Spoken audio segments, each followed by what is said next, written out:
everybody is wanting something. The question is, what is the difference between those who actually achieve it and get it versus those who are still waiting? Yeah. And I believe it's this in the meanwhile period. Like, what are you doing to prepare? If you're out there and you're in the drought and you're praying for rain, but every day you're walking outside, but you're not grabbing your umbrella or your gauchos or your whatever, like your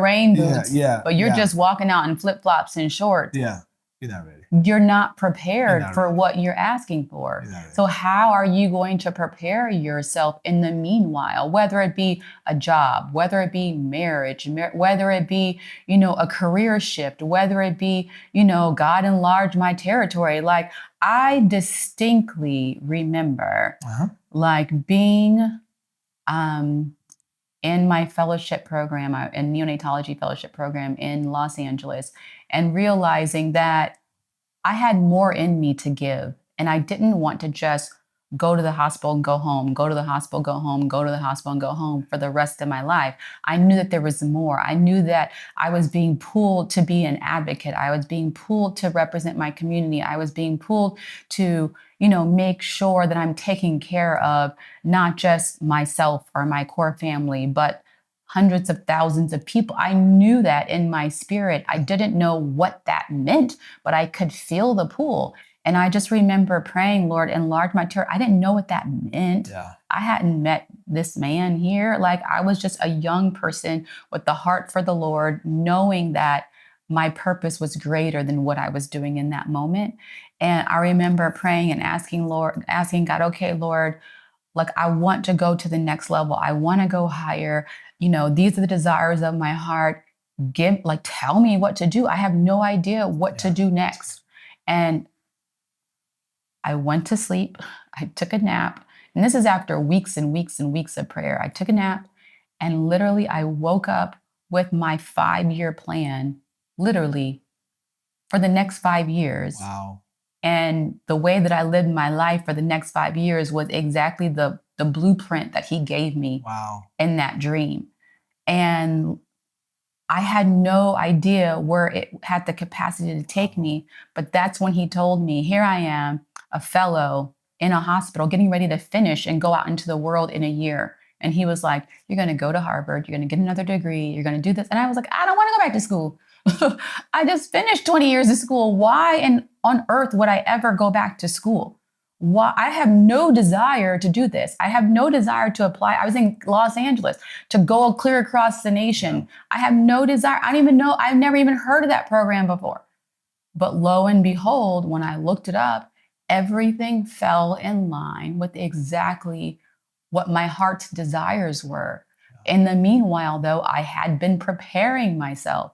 So literally, I had like a month to apply for the program, get my letters of recommendation, make sure everything was, all my testing and all the things that I needed to apply were up to speed. And everything was, because in the meanwhile, as I was praying, I was preparing for whatever. I had no idea what was coming, but I knew that I was not going to be still in that same space a year from now. So yeah, like, God works in mysterious ways. And not only did he provide that direction, but he blew my mind. Like, I didn't know how I was going to pay for school.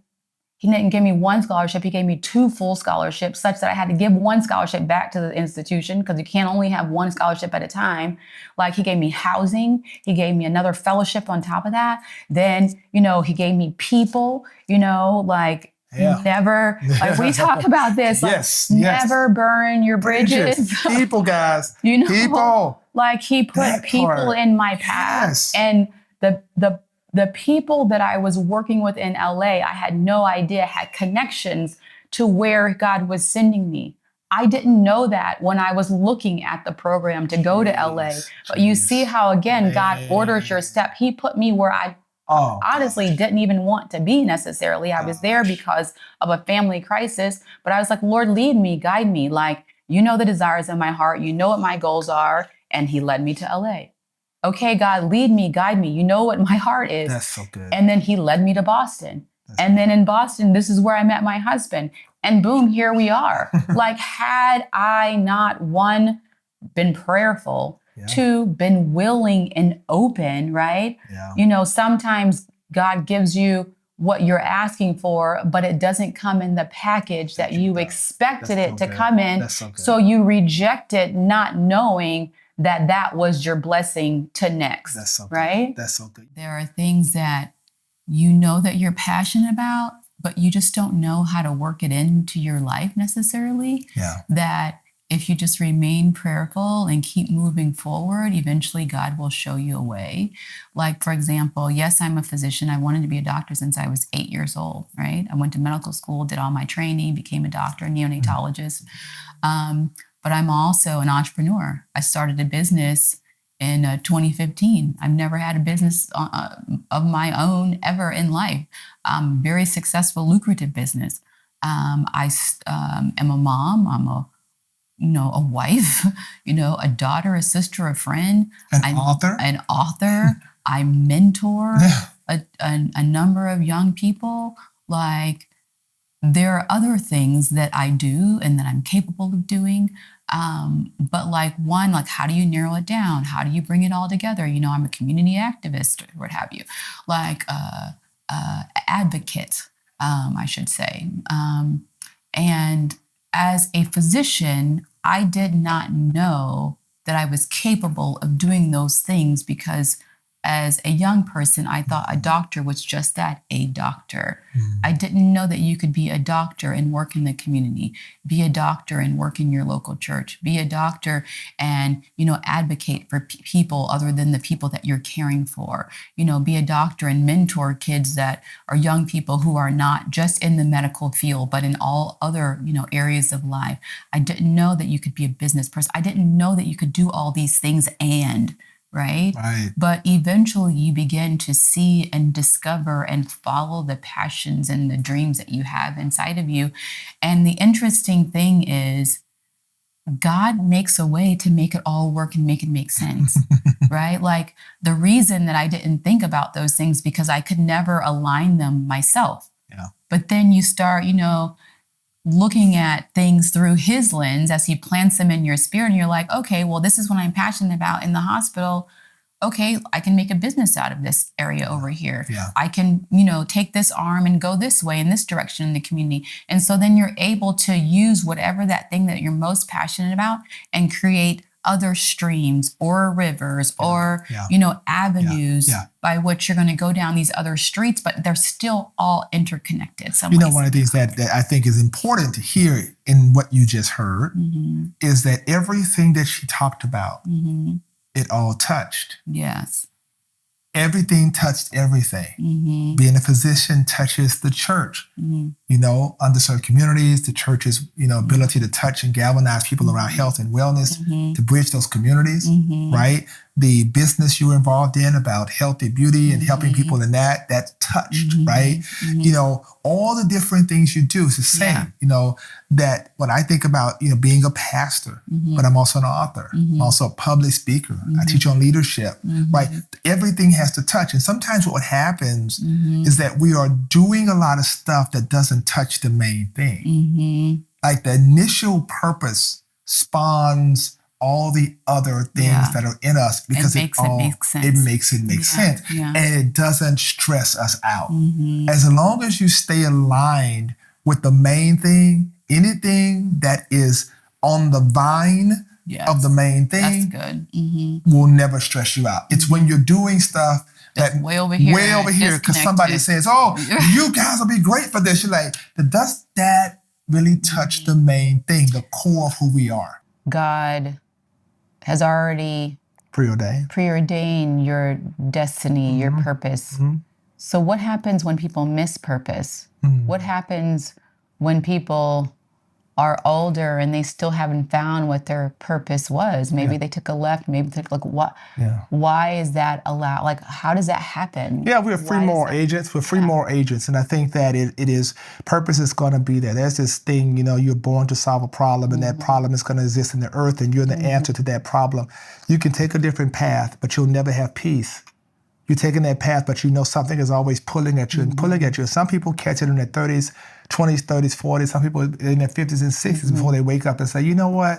I think I know why I'm on the planet. And it's never too late. That's the good part. To come back, because purpose is going to keep chasing you. It's going to keep calling. That passion ain't going nowhere. That thing, that call, that small voice is going to keep speaking to you that until... thing that tugs at your spirit constantly. My God, it's constantly saying, come here, come here, come here. And sometimes you can be way in a whole other career path or doing something over here, and you'll eventually find yourself whispers reverting. a little bit. Oh, Lord, yeah. And it's calling you to look over here, to maybe try this, do this. And you're like, no, I need to do this because this is the safe thing.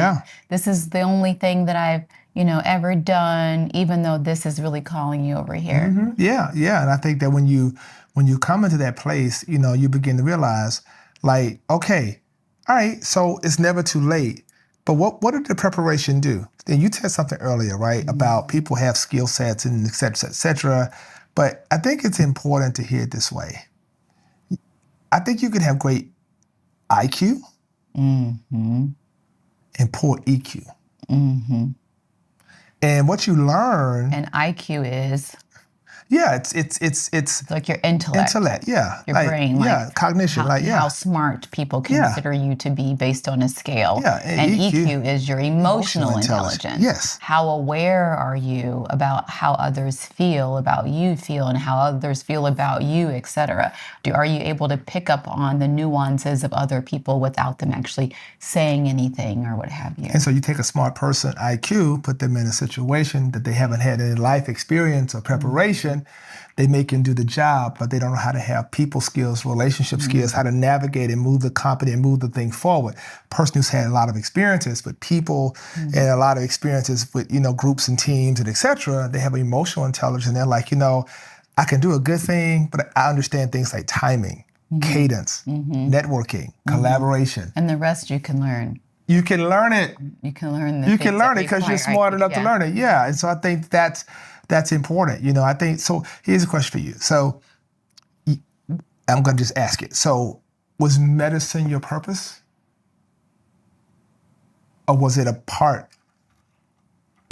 I think it was a part of the story. Yeah. I wanted to be a doctor since I was 8 years old. I was always passionate, probably 6 or 7, honestly. Yeah. And I was always passionate about the medical field. I used to be a little kid sitting in the living room watching surgical videos on television of them removing tumors and working in the emergency room. And these were always documentaries, and I was always glued to the television. And I was that kid who had the Dr. Barbie. I was a kid who had the stethoscope and would always go up to all the pregnant women, listening to the babies, listening to the people, everyone's hearts, etc.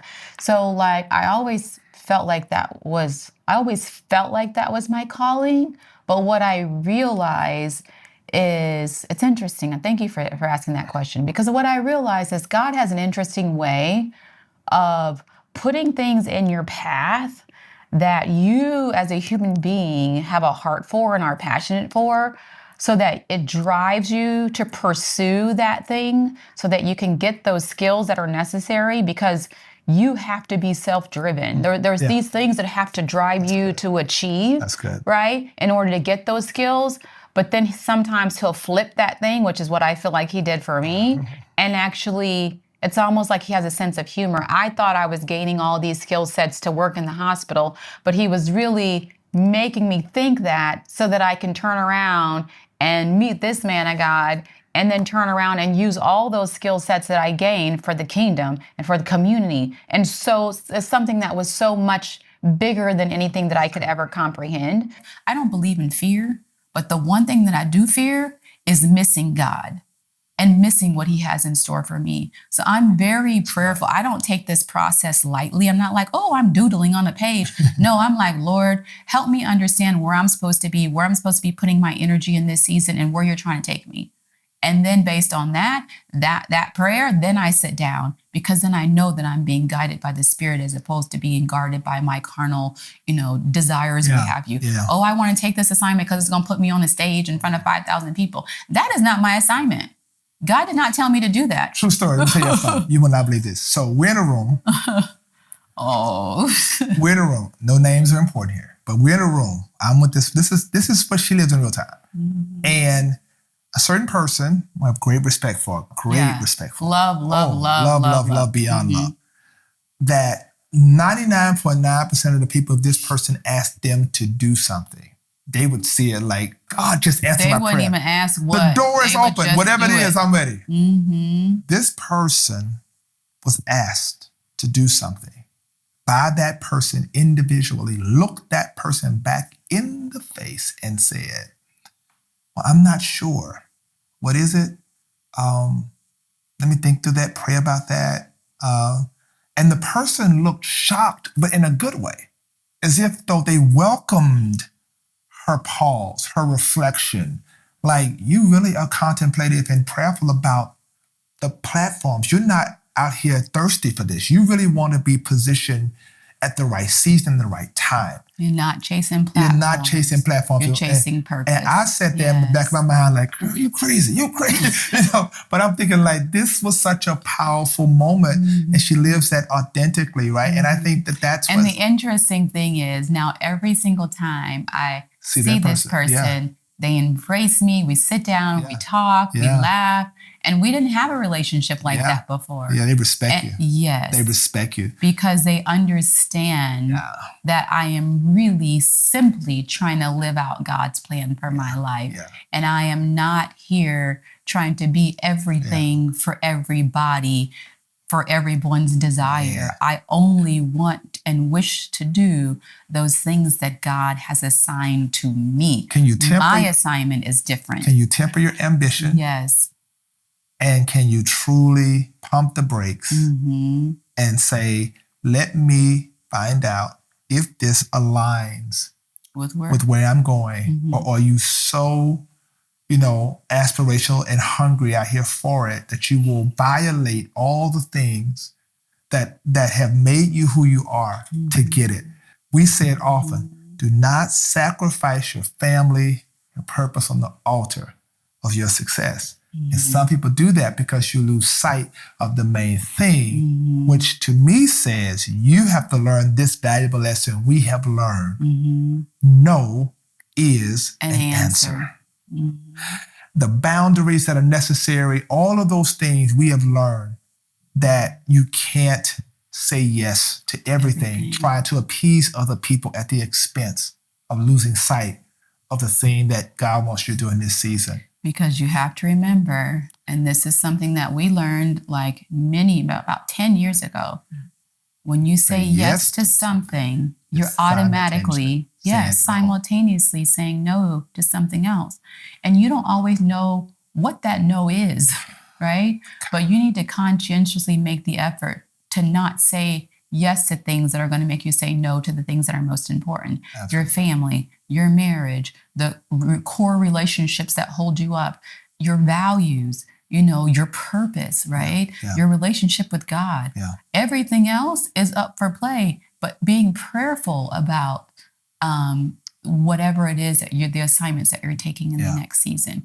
You want to make sure, because if you say yes to that, but God hasn't given you the green light to say yes to that because he has something bigger and better in store that's going to blow your mind, you're going to say yes to that, and that's going to take you left, but you really need to be going right. That's a watershed moment. That yes in the wrong season can completely change the trajectory of your life and the legacy that you are supposed to live here on earth. And so one thing I fear is missing God. If you're in that season where you are waiting for God to send you that special person in your life, it's okay. When you are no longer in a specific situation, don't just throw it in the garbage. Look back on that, reflect on that. Lord, what was I supposed to learn from that? What was I supposed to take away from that? How am I supposed to grow from that? What am I supposed to take with me? And what am I supposed to leave behind, right? Because in various relationships, I learned, I had this mentality. I didn't actually know that I had this mentality that consistency and a slow pace was boring. And I didn't necessarily like the person in my life at the time who just kept doing the same thing. I found it very mundane. But then you realize that that's consistency, and it's predictability, and it's safety, and it's not a bad thing. When you're young, you're like, I want the hot, fiery, firecracker. And then those people aren't reliable, and they're crazy, whatever. And so, like, being mindful of that, I had relationships that opened me up to the idea of um, moving to various locations that I would have never considered. I would have never considered moving down to Nashville had that not been placed in my spirit early from another relationship. I had a relationship where I was giving up on this idea of, qualified men out there who could hold it down the way that I felt like I was holding it down, or I met someone who was fantastic and was doing great things. We weren't a good match. And this is the thing, just because someone is not a good match doesn't make them a bad person, right? And so even though it wasn't a good match and we're still friends today, like, it wasn't a good match in that way, but it showed me, hey, God is reminding me that there are good people out there. Yeah. So it left me in a place where I could remain open and willing to engage in relationships and trust again, as opposed to feeling like everyone's going to burn you, everyone's going to lie to you, everybody's trifling, everybody's a loser, like, whatever. And so there's many more examples, but I think those are the main ones that when I got tired of dating and being in relationships, I literally fell to my knees and was like, Lord, I give up. Like, I would rather be by myself than waste another minute, hour, day, a night, a date with someone who's not going to be that person for me. Like, I'd rather read a book, grab some popcorn, watch some more Grey's Anatomy, like anything, than waste my time and, like, mess with my psyche. But this time I meant it. I mean, there were times that I had said that before, but then, 2 days later, I would take the reins back and start driving that vehicle again. But this time when I said it, I really was resigned and okay with the idea of being by myself. And perhaps if that's what God chose for me to not get married, and I was okay with who I was and who I was projecting that I would be in the future, because I was a young doctor still. And I mean, I loved myself and I was good with it. And I think that resignation of being okay with where you are is a huge part of being able to connect with someone that's meaningful.